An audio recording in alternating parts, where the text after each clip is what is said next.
Yeah. Go ahead. Thanks. We did. Can I get the trophy? Where do you want the trophy? Towards his back. Right there? Yeah. Chris. Oh, thank you. Yeah, maybe under it too. Yeah. Yeah. Thanks. There you go. Hey. Can I? Where's Brett? I need one of my organes. Your what? Organes. Congratulations. Thank you. Appreciate that. Give me one Yep, second. no Yeah. worries. I gotta have one of those too. Or even just the water bottle or something. Your bag. Forgot about Orgain. Man, so many sponsors. Witness the battle, relish the glory. There you go. If you're counting on luck, good luck. That's why we prepare. That's awesome. Oh, man. That was one of the coolest moments, seeing my parents on that screen. I Came couldn't through handle really it. well on TV. I couldn't believe it. Do you know what your dad's T-shirt said? Volition. What was it? Volition. It's part of Puma and their Freedom line. Volition America. I mean, Gary Woodland wears all stuff. Sorry, guys. When will you see them next? Hopefully soon now. I'm just going to fly them in. We're going to come to Dallas maybe or something. I don't know. We're going to do something fun. So, no partying for me, though. No drinking for me. I'll party, but I won't drink. Not my style. Drink all the chocolate milk there is, though.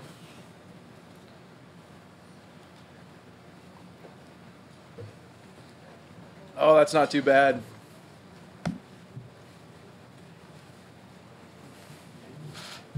Well, not too many of one amateur and the other. I know. There's only and the NCAA. There you go. That makes it even more. That's Jack, Tiger, and me.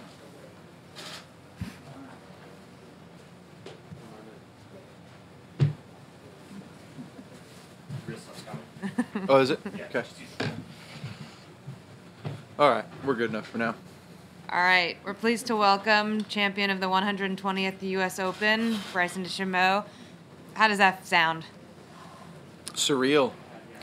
It sounds amazing, but surreal. It's been a lot of hard work, and I got to say thanks to my whole team. Again, all my sponsors as well. You know, Brett, Tim, my caddy, works his butt off every single day for me. Connor works his butt off for me every single day. Chris Como works really, really hard for me and helps me think through a lot of amazing things. And, you know, even Mike Shy, I still talk to Mike and we still talk about how to get better, you know, and so I'd be remiss to say if I didn't say his name either. It's one of those things that, let me just lower this a bit. It's one of those things that doesn't really hit you. It's not going to hit me till tonight. But I will say that my parents have given so much up for me. I mean, there were times that I went to school without any lunch money and we had to, you know, make bologna sandwiches and didn't have anything to eat. You know, we had some very, very difficult times, but every single day they always wanted the best for me and they always gave me the opportunity to go golf, go practice, and go get better. And this one's for my parents, it's for Mike Shy, it's for Chris, it's for my whole team. All the work, all the blood, sweat, and tears that we put into it, it just means the world to me. Like you said, it's going to be hard to reflect right now, but that moment on 18 when the putt went in and you put your hands in the air, what was going through your mind? I did it. I did it. And as difficult as this golf course was presented, I played it beautifully.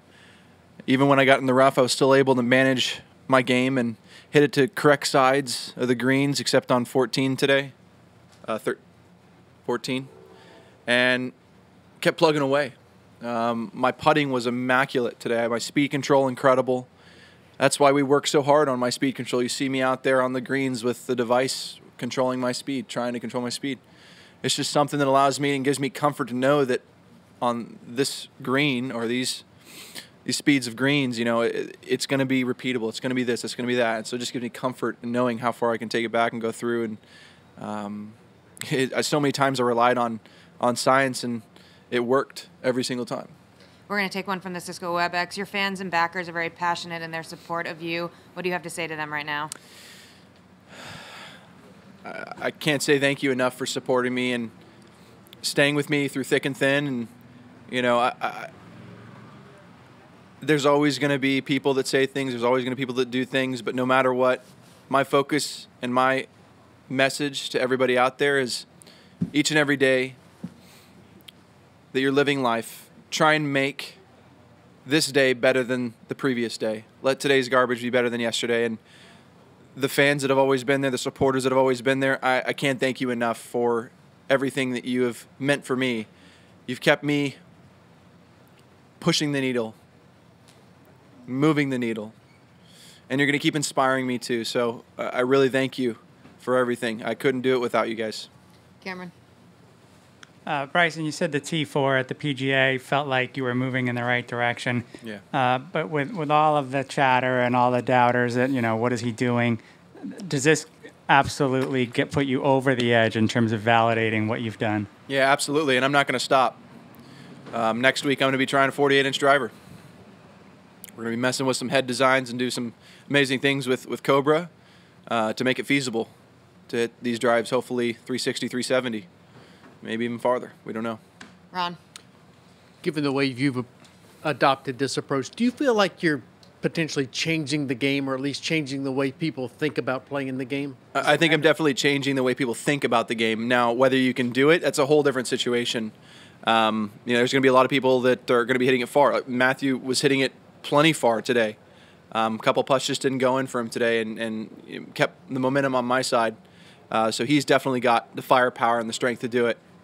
You got to be looking out for him in the future. There's a lot of young guns that are unbelievable players, and I think that this next generation is coming up into golf. Hopefully we'll see this and go, hey, I can do that too. Michael. Bryson, you very much do things your own way. What kind of mental strength do you take from that?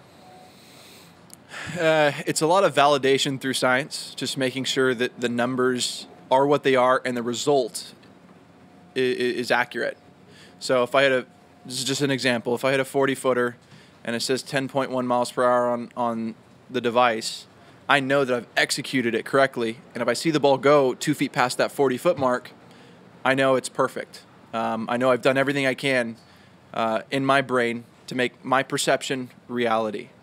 And so it's all about trying to make my perception of what I feel, what I think, whatever it is, turn into proper reality. And it definitely is validating that I'm able to execute time and time again and have it be good enough to win an Open. I don't know if that answered your question, but Yep. Thank you. Yeah. There's so much talk about the driving and the distance and whatnot, but you did shoot the best score today by 3, I believe. Do you feel like you're proving with a victory in a major like this, on a golf course like this, even more so that you're not just a one-dimensional player? No, I think I've got a lot of creativity. Phil said it to me earlier this week. He said, in 2006, I had the best short game week of my life. And that really stuck out to me for some reason, because I just knew that if I did hit in the rough, I'm going to have to get up and down quite a bit. And so I made sure that I needed to practice those shots coming into the week, and I did that beautifully, and I felt super comfortable out of the rough no matter the situation. I mean, a perfect example was number 14. Uphill lie, just hit it off the top of the face, came out dead and rolled down there to 10 feet, and I made it. That was huge. If I don't make that and he makes his, there's, we've got a fight. And so, I think that answered your question. I don't know. I'm just kind of rambling a little bit. Yeah, it seems like the putting has really been on point. And Yes, putting has been, sorry, this is what I love it. The putting has gradually improved over the course of my career. I was dead last. I was dead last when I came out on tour. And, the Sick guys, Sick Golf, they helped me understand how a ball needs to roll in order for it to give me the best chance to hole a putt. And over the course of these 4 years, every year I've gotten a little bit better. I've gotten into the top 10 now, and I don't know how much better I can get, but I'm going to keep trying every single week.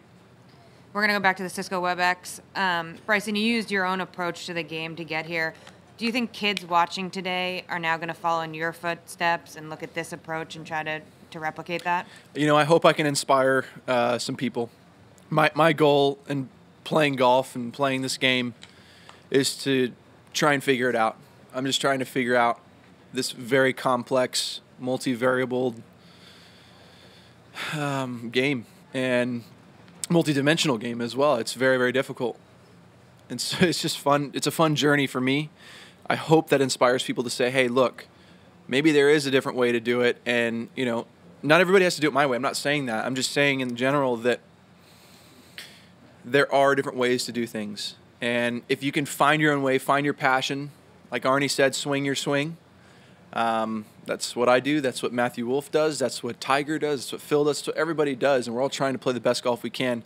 So hopefully my way inspires some people. I mean, this is my 7th win, PGA Tour, first major.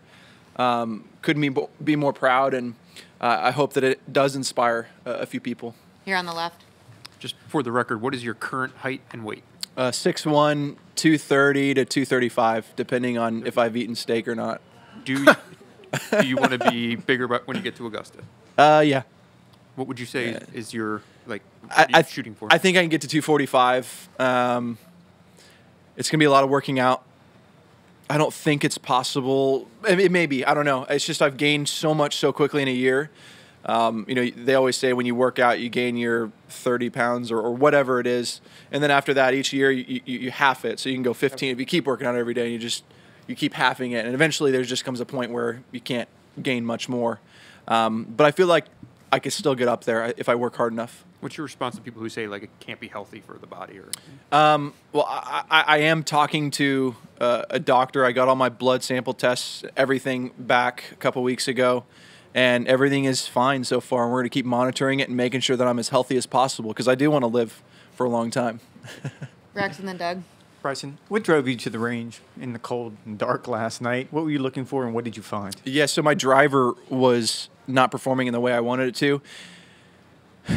Thursday, Friday, I felt super comfortable with the driver. Saturday, wasn't comfortable. So I knew I needed to go to the range, figure something out, so I could play for tomorrow and be super comfortable. Because if I'm comfortable with the driver, I knew I could play golf and shoot under par on this golf course. I was able to find something out last night, and then on the 6th hole today, I figured out a little bit more, and that gave me the confidence to play for the rest of the day. And that was essentially, it's all about the governors for me. So, you know, I have a limit to kind of what I do with the swing, so I don't over-rotate. And you can see I missed a lot of shots left this week. My left arm wasn't holding and being stable enough through impact, and so it was just rolling over, and that's why I was drawing it and hooking it a little bit. So I worked on that yesterday, and then on the 6th hole, I figured out that even though I was holding it off, my left arm was too bent, and so I was still leading to where the face was way open to the target, and then I felt like I had to do that to close the face. So once I straightened that out, got the face back a little more square, and I just felt like I could hold it off the whole way, and gave me so much comfort for the rest of the round. I was going to ask you what's for dinner tonight. Oh, steak and potatoes. Come on, man. We got to keep it going. Seriously, very simple here, Bryson. What makes you the happiest right now?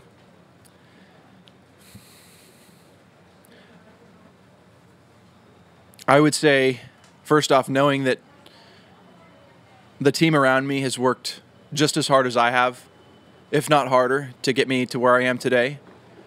And knowing that I was able to execute for 72 holes in a major championship under the toughest conditions and perform to the highest level. And that trophy.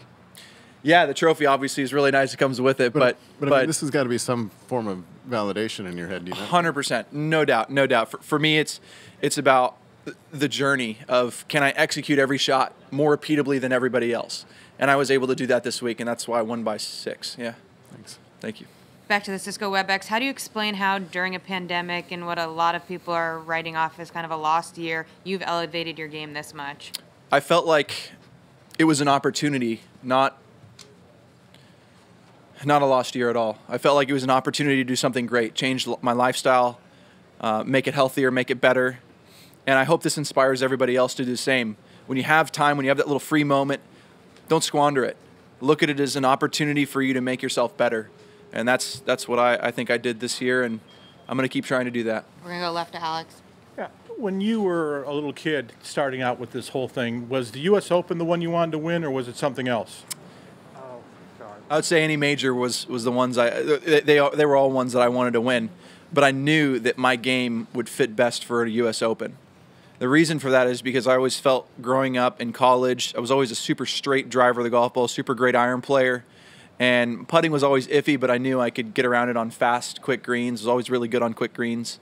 And then I've become a great putter, and my ball striking has improved consistently, and now I've got an advantage with this length, and that's all she wrote. But yes, growing up, I would say the U.S. Open was the one I thought I could win the most. Ryan. Bryson, I don't mean to look past this accomplishment after a half hour, but have you thought about how you might game plan for Augusta National? Well, length is going to be a big advantage there. I know that for a fact. It's always an advantage pretty much anywhere. But given that fact, I'm going to try and prepare by testing a couple things with the driver. What I mean by that is 48 inches, and then I'll also do something with the face to account for the new speed that I'm going at. And then I got to get better with my iron play a little bit. I feel like I was great today, but definitely the driver needs to go straighter. That's really my main focus still.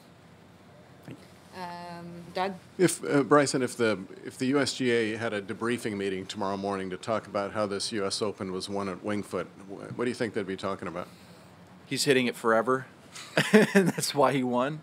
I mean, it was a tremendous advantage this week. I kept telling everybody it's an advantage hitting it farther. It's an advantage.